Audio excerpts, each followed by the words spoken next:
Hello, TNA fam. How's it going? We are back here at the Impact Zone podcast, here to talk more TNA wrestling shenanigans. And today, again, I kind of want to talk about why it's so hard to be a babyface. Because I think there's a lot more qualifiers in needing to be a babyface. I think the heels can get away with a lot more in wrestling. You can get away, well, not with a non-compelling, but with a less compelling heel character than a lot of things, because a lot of people don't really care how compelling the heel is. As long as the heel is an asshole, it pretty much works. So the biggest thing is for the babyface to be super compelling, for the babyface to be super cool, super nice, super interesting, super unique, whatever it is. Or some of these combinations and all of these things, you've got to be able to relate to them in some way. You've got to be able to go, that's our guy, that's our girl, whatever it is. They've been wronged. They're on their path. It's their time. They're great. We like them. We want to see them be the guy or be the gal to represent us or to represent this division or what have you. It's a lot like heel dynamics and babyface dynamics are a lot different in the singles division to the tag team division, but you're still representing the division as a tag team or as a unit or as a faction or what have you. But I do think it's so difficult, and I've talked about this before, kind of, about how difficult it is for babyfaces to get over sort of organically, and for people to care and to sympathize and to actually get on people's good side, so to speak, with regard to, what's going on and what's happening and all of that sort of thing. 'Cause it's very subjective, and wrestling sometimes tells a very unsubjective story. Like, I think the story with Kalani Jordan is currently a very subjective kind of story, and it's one of the first subjective stories that you could kind of point to. It's not like she's a heel, she's a babyface, but it's that, hey, well, you've got our belts, and, well, are you going to be here every week? And that may be coming from the fans in some regard, of saying, we're still going on with this NXT experiment. So I get some people are excited to see some of the NXT experiment as well, but it's like when you're, and it's like, again, I'll go back to this as well. It's like, if you say, hey, we're just going to bring somebody in for a month and then they're going to disappear, or they're only going to appear for one event or whatever it is or whatnot, then it's very much like, well, why should we care?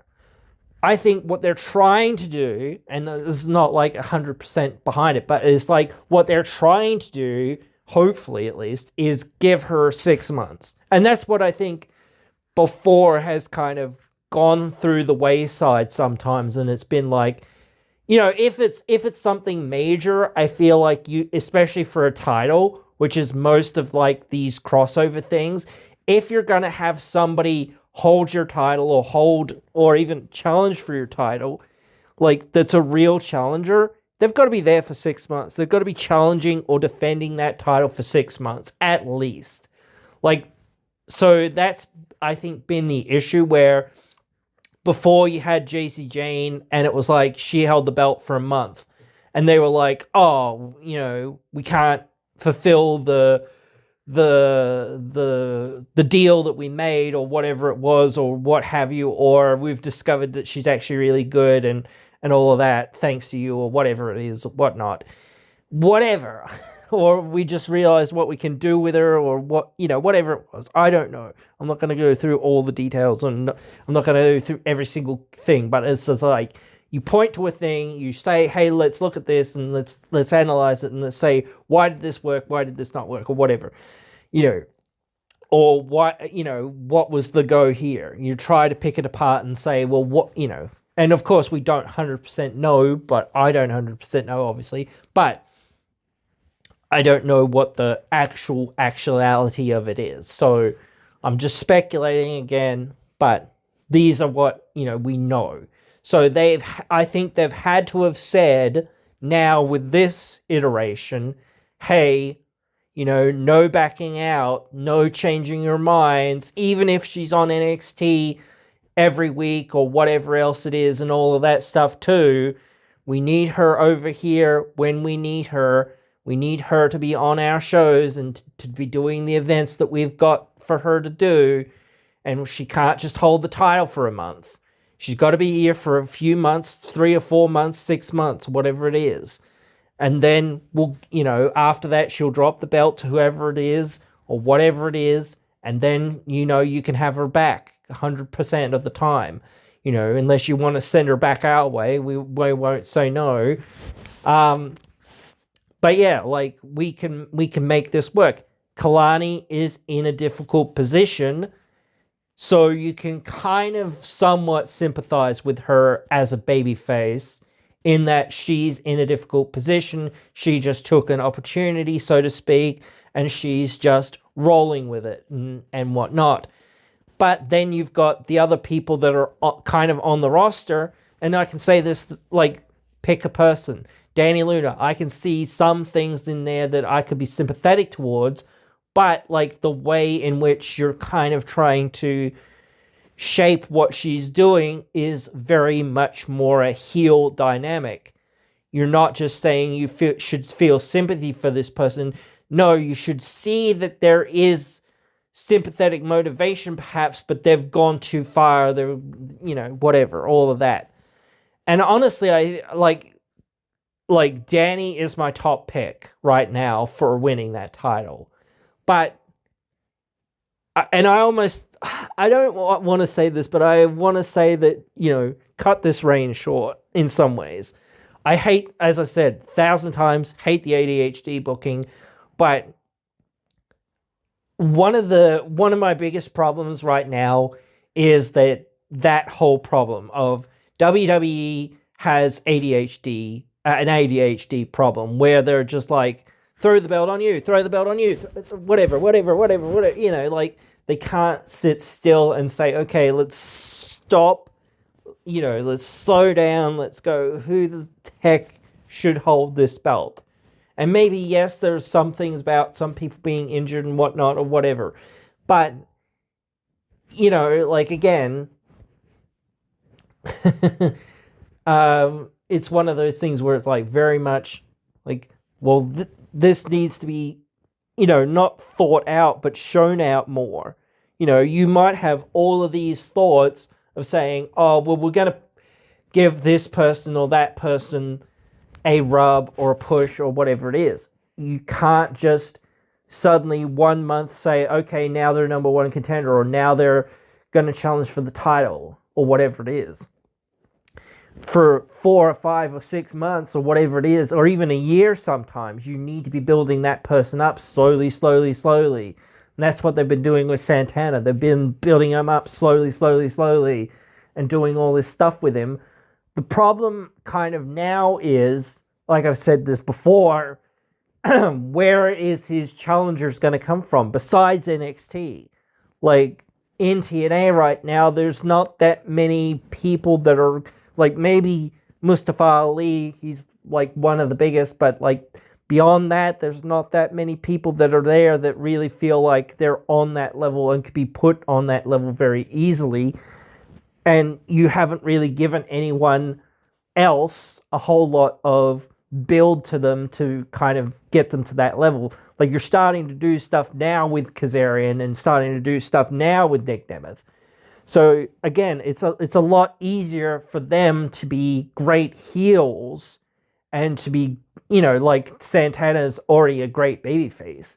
People are already invested in him. So now all you've really got to do for him is give him challenging opponents. give him great heels to work with, because that's what kills babyfaces, is if you don't have compelling stories and compelling matches and compelling things for them to do.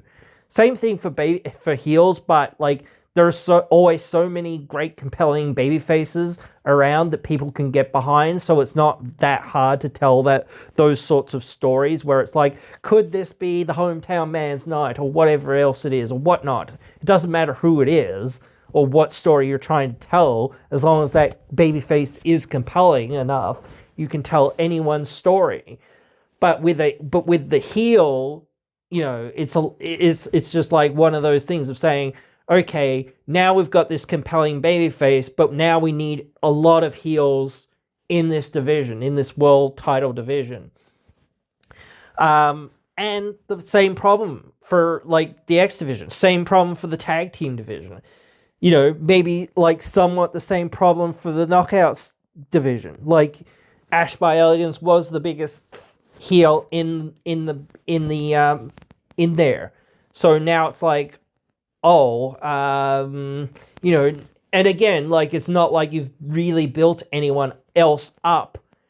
Like maybe Victoria Crawford, you could say she's a good heel, and Tessa Blanchard's obviously got a lot of heat, but like I don't think that they're people that you should be like building around like further on down the track. They certainly can be good intermediate feuds for people. I think that Kalani and Tessa would be a great match for Genesis. But I think at a certain point, like I said this before, the Tessa Blanchard experiment, bringing her back, is going to continue to shoot yourself in the foot type thing with the fans. So I feel like moving away from that is a good idea, and trying to find other more, I don't know, what would you call it? Established, people who can easily get over. Like, look at MJF. That's a, somebody like that. Somebody that can come in. Actually, Ashlyn Kay and what's her name? Marty Bell. That'd be great. Like, I don't know what they're doing, and it seems like they were in TNA, and then they were out of TNA, and then were in TNA, and they were out. It's like, I don't know. Like, put your right foot in, you put your right foot out, and you shake it all about. But, it's the hokey pokey here. But yeah, like, you look at seeing, like, okay, there'd be a female tag team, but you almost kind of need them also to be single stars, because, again, you need more people in that, division to help bolster that, like, roster up, at least initially you do. And then you can go, okay, cool. Now we've bolstered up this roster a little bit more and whatnot, with a few more people that can do stuff and can take different roles and whatnot. It's like, yeah, now we can go do this, now we can go do that, now they can do this or that or whatever it is. But then it's like really bad for them to be like transitioning between one or the other thing. Like, you either need, like, in my opinion, you either need to be a tag team person or a singles person. You can't be being like, I'm a tag team person now. Now I'm a singles person. Now I'm a tag. Now I'm a single. Now I'm tag. Singles, tag. Like, you're doing the hokey pokey with being either single star or, tag star or whatever it is. I think there are certain people, despite how good their character is and how good their promo ability is, are, not like that they're bad in the ring, but their ability to be in the ring isn't at the top level. So they're not able to carry, even with a fairly good dance partner, they aren't able to really carry a good match. So, and that's what people want to see. You don't have to have a 10-star match every single night. I'm not saying that, but you need to have solid matches every single night, at least. And when you have, pay-per-views, and maybe that's the thing, start saying, okay, we'll look at AJ Francis as a perfect example. Instead of like him having to have a match every single night, we'll have him have a match every pay-per-view. So his demand is now a lot less. So he doesn't have to deliver every single night. He only has to deliver a decently good match every single month. That's still a lot. And I don't know whether he could carry that. But if you built around it right, maybe you could make it work. I don't know. I still think character-wise, promo-wise, or whatever, he is in that space. You also get the other people on the other side that are really good in the ring or whatever, but can't carry themselves as well on the mic or can't carry themselves as a star or whatever else it is. So there's always some other underlying thing that, either, and this is the same thing on the babyface side.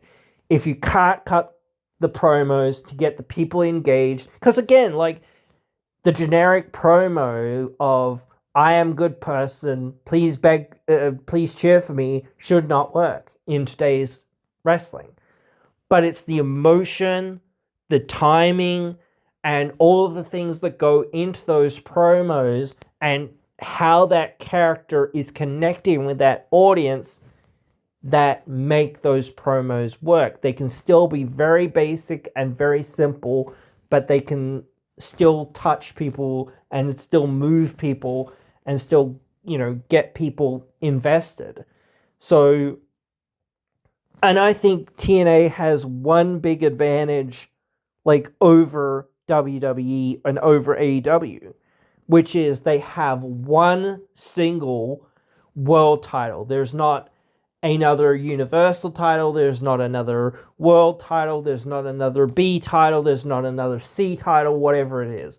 Like, they've had another world title, but that was for a storyline, and that was to kind of test the waters of, bringing the TNA name back kind of thing. It wasn't just, let's bring back this other title, and there was also a bunch of other shenanigans that were going on at the same time.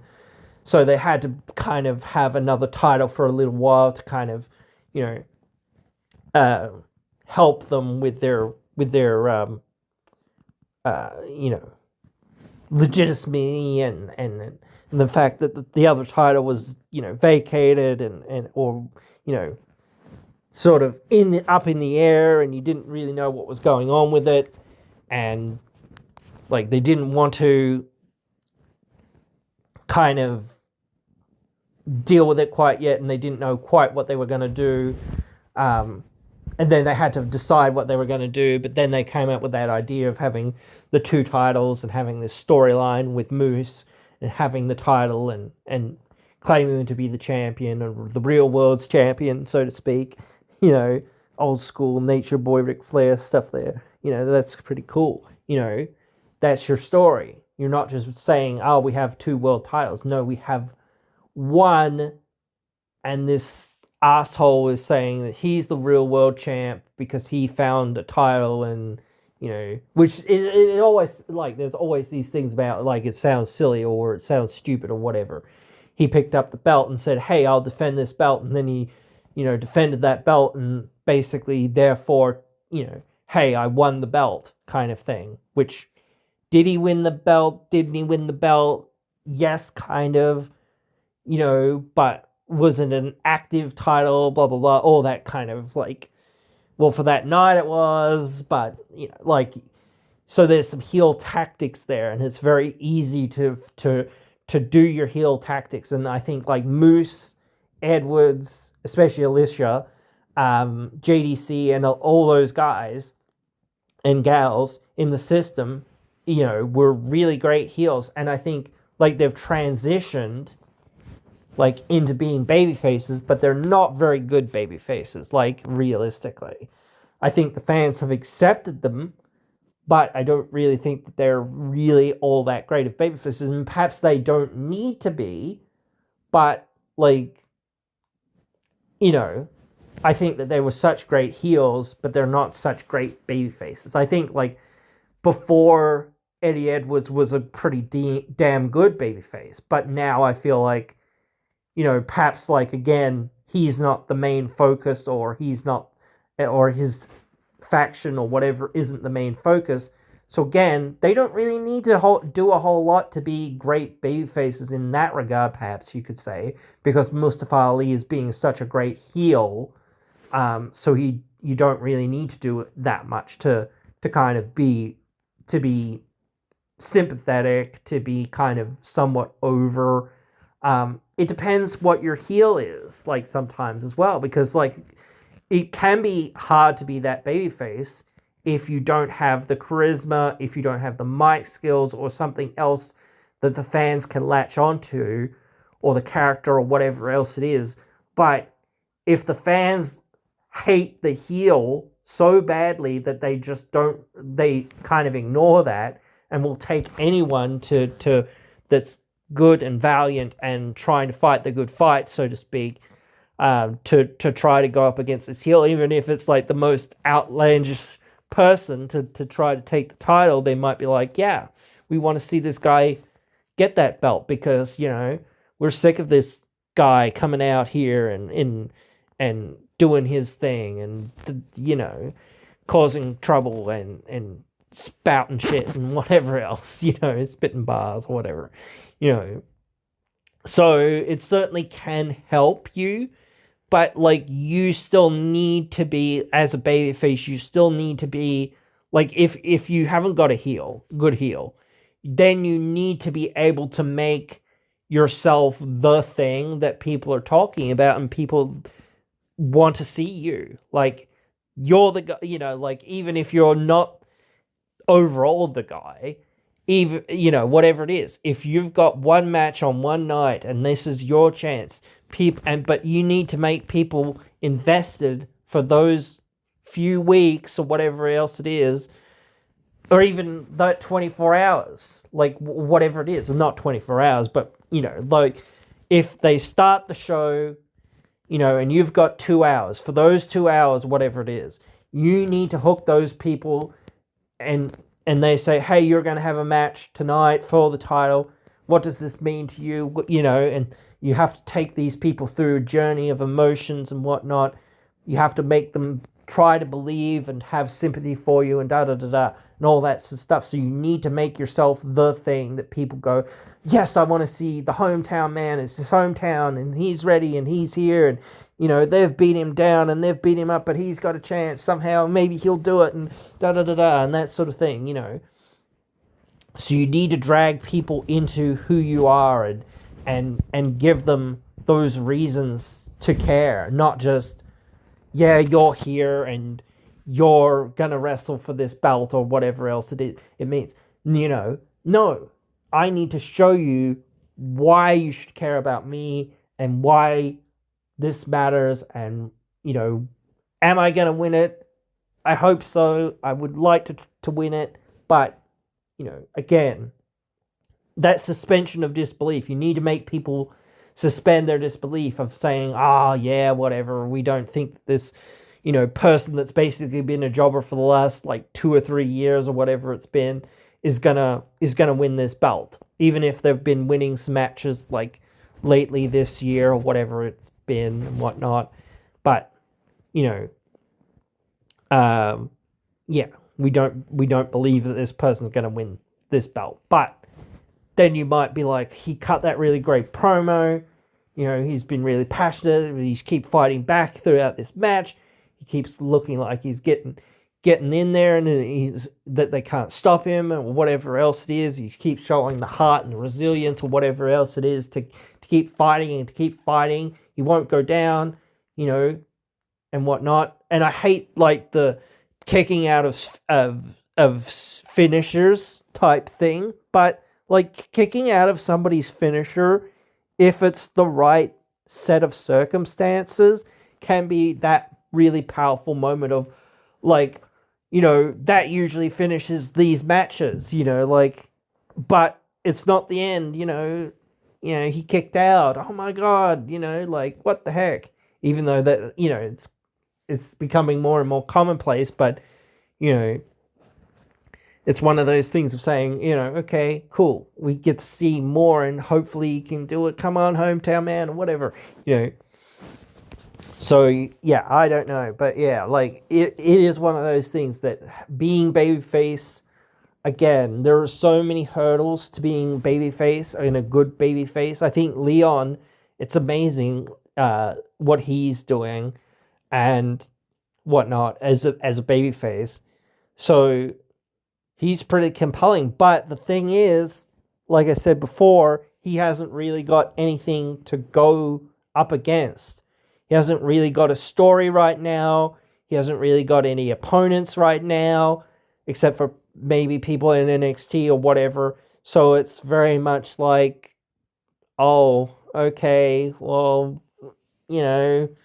I guess I'm not very interested, or whatever, because, like, despite the fact that I like Leon and despite that I think he's pretty cool or whatever else and whatnot, I'm not very interested because he hasn't got a story, and it's like his story that he had is kind of over. He became the youngest X Division champion, and hopefully that sets him up for more things down in the line. But now it's like, okay, where do we go from here?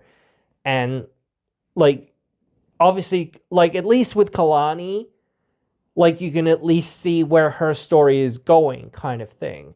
You have a story for her and you can follow that through. Like, there is somewhat of a story for Leon, but, like, really you can't follow that through, if you know what I mean, because, like, except for, like, defending against, like, the NXT people, it's like, cool, there isn't anyone on our own roster for him to face. So you can't you can follow it through in some ways, but you can't really, because it's like, oh, suddenly we get this person that's only coming in for a couple of days or a couple of weeks or whatever it is, or a month at the most, and then they're gone, So there's not enough jeopardy in that to be like, we're going to really believe that this person's going to win the belt off of Leon, because, like, yes, they certainly could do it, but it's like, do we really believe that they'll do it? Probably not. That's what I mean by this last week or whatever it was on NXT. It was like, yeah, they built this up last week and he's going to defend it next week. Okay, cool. So he's winning, clearly. Like, no way he's losing. I've got no interest in it now, because it's like, instead of saying, okay, I'm going to face you at this pay-per-view or that show or whatever it is in a month's time. No, it's just next week. Okay, whatever. Okay, it's to set up another match, but what the frick is that match? Like, dude, what the hell? Like, what? Like, I don't know, dude. But yeah, like, Santana has had his story now. So now, like, you've got to start going, okay, where is his story going from here? What's the be-all and end-all of his story? Like, that's what they said with, like, Cody, finish the story, But the story doesn't just end by winning the title. It's going, okay, now you've won the title, where do you go from here? Now you've got to defend the title. You've earned the title. You've earned the thing that you've been chasing for months. Now what does that mean? Like, now you've got to go from here, which isn't bad, because, like, you can start setting things up of saying, he didn't realize what this would mean. He didn't realize the target that would paint on his back or whatever it is. Those sorts of things. But, like, obviously Santana's been there before. So now you have to start saying Santana's would have known that he would have got his target painted on his back. But, how does he deal with it? How does he, rise above, or how does he, or whatever, you've got to follow through with something, because there's got to be some element of drama. And, like, again, there's just not anyone there right now that can, like, really do that. The only person that I can think of is Mustafa, that would be somewhat of a challenger, that I think they have to start building up now a lot more to say, okay, like, I'd like to see them in a year on from their first match. Do I think Mustafa should win it?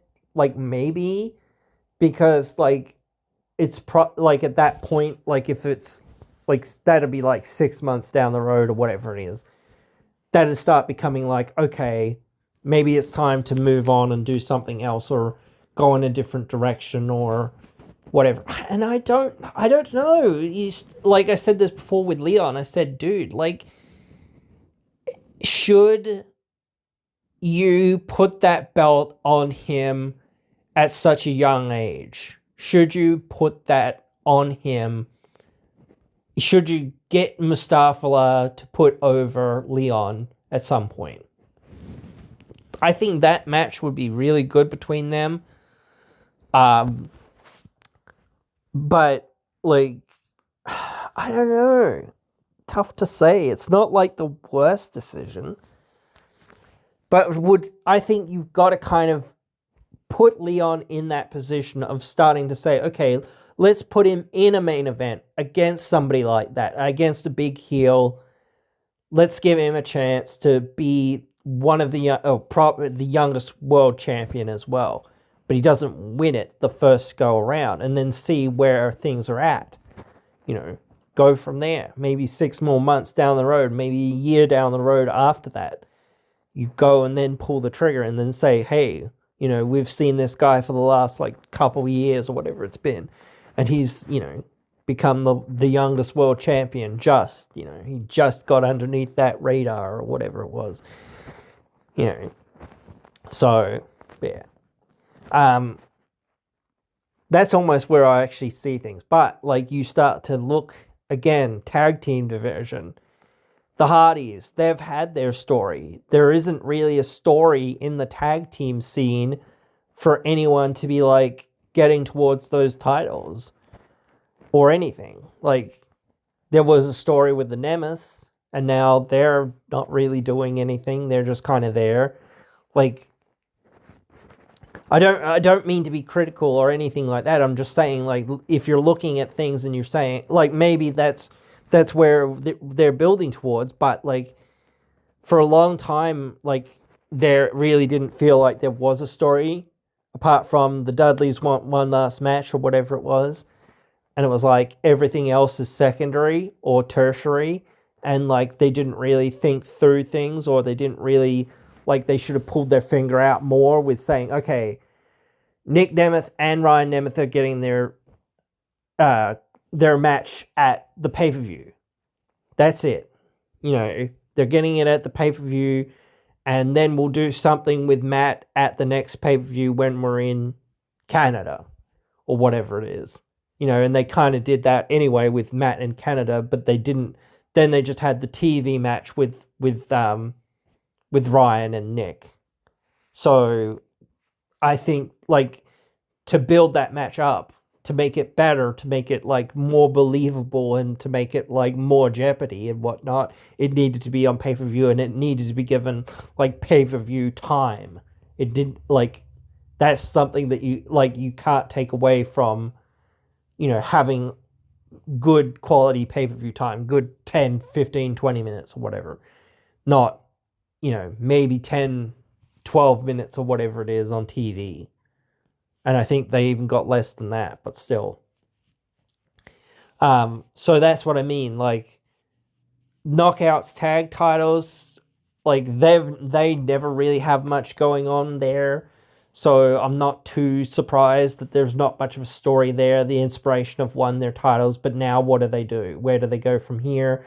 I kind of almost, like, there should have been a bigger interview with them at some point of, like, hey, or maybe hopefully they'll do it soon, but hey, we've been away for however long it's been, and, we've both had kids and both done this and that, but now we're back, and now we've won the titles, and here's our mission statement. We're going to retire, or we're going to do whatever. Like, this is our last rodeo, or whatever else it is, or whatnot. I don't know that it is, but, like, it kind of starts to feel like you've got to, like, pitch a story kind of that's like that.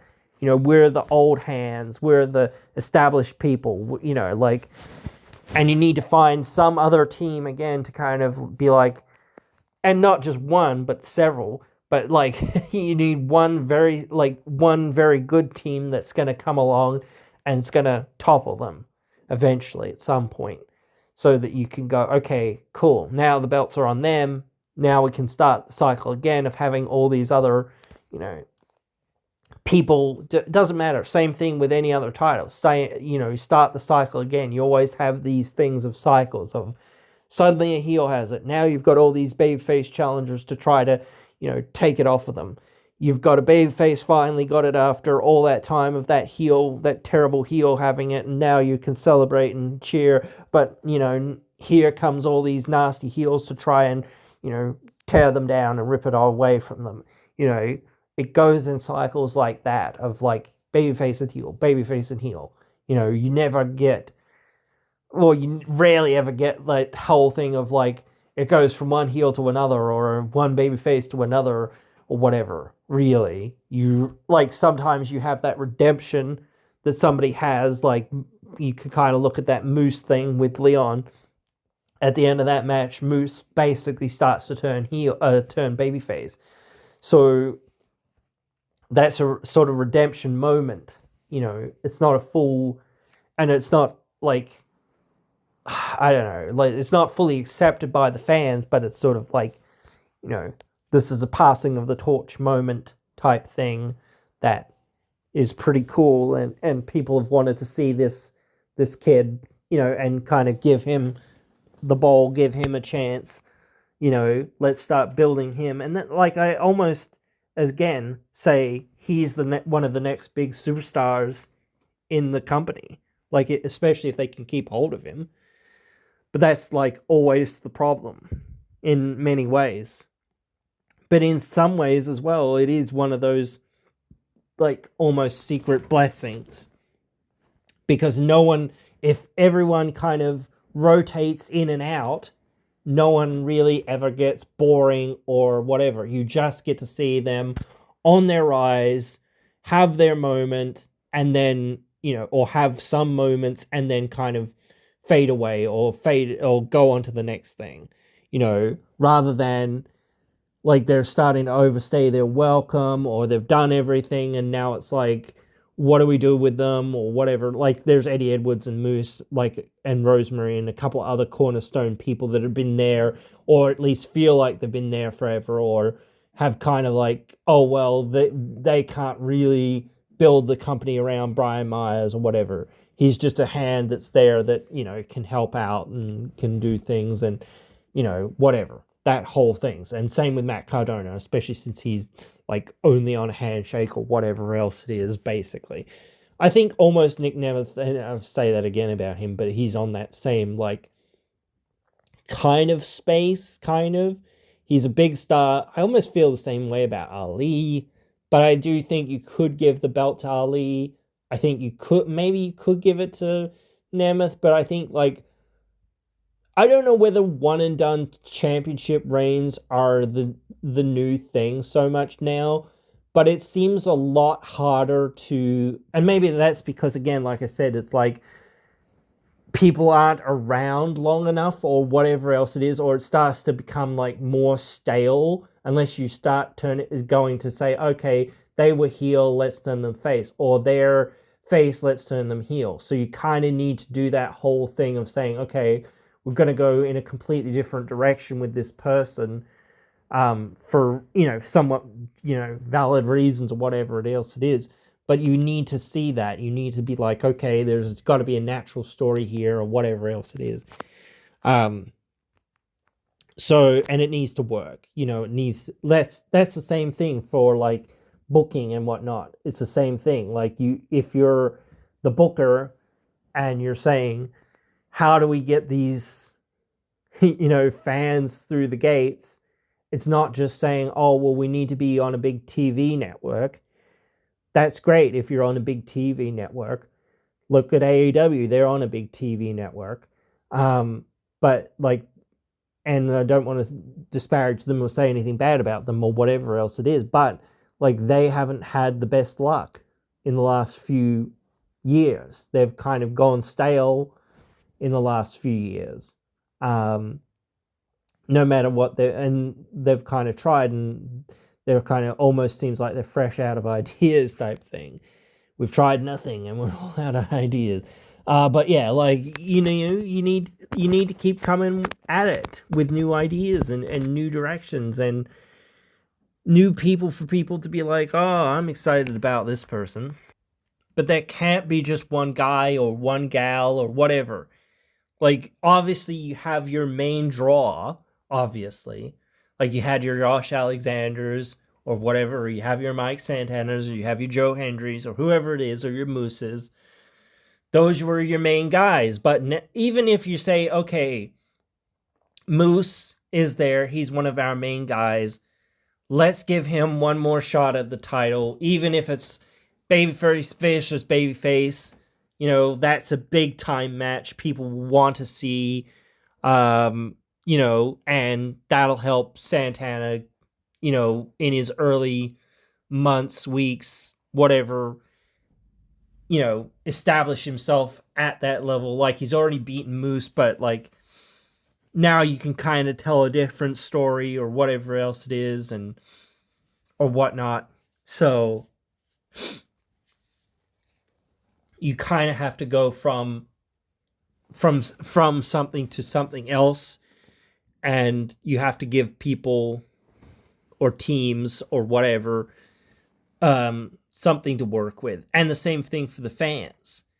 If the fans are making the the story up for themselves because there isn't a story effectively, then you're not doing a good job of you know, this is something funny that I see on wrestling bios when he's reviewing the Monday Night War. He's like, you know, Steve Blackman attacks this person or whatever, whoever attacks this person because, and he just makes up some ridiculous reason because there's basically no story to those actions or whatever else it is. So it's like, oh, okay, he's attacking an evil robot monster, you know, something ridiculous. It's like, or he hates country music or something, you know, like whatever it is, doesn't matter.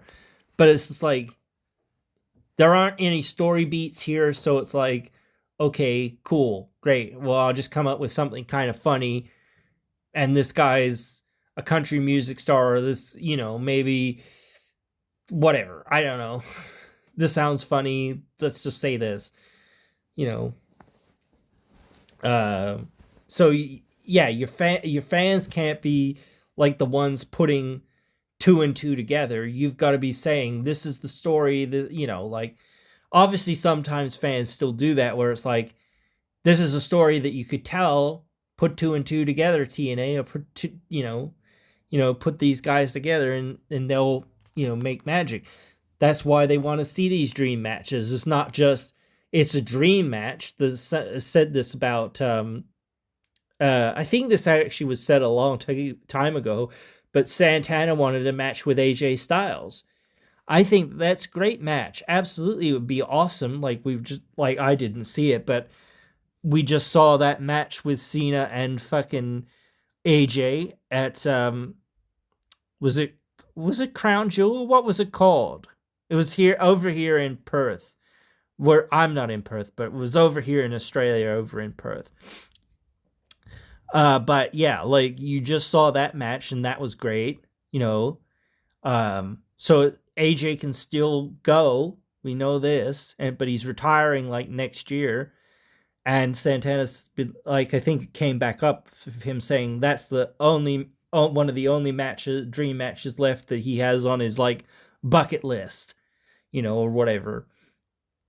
I wouldn't mind seeing that. I wouldn't mind. I think the only other person or one of the only other people that is fairly high on people's radar now in TNA is like Leon and AJ. And that's definitely a dream match, but you can't just say this is a dream match. Well, you can, but like you need to have it about more than that. It needs to be like, why are these guys fighting? Like, they're not just fighting because it's a dream match. It, you know, and the fans want to see it. Like, okay, cool. That's an aspect of it, but they've got to be like, why is AJ fighting Leon for the X Division title? Why? Like, or whatever.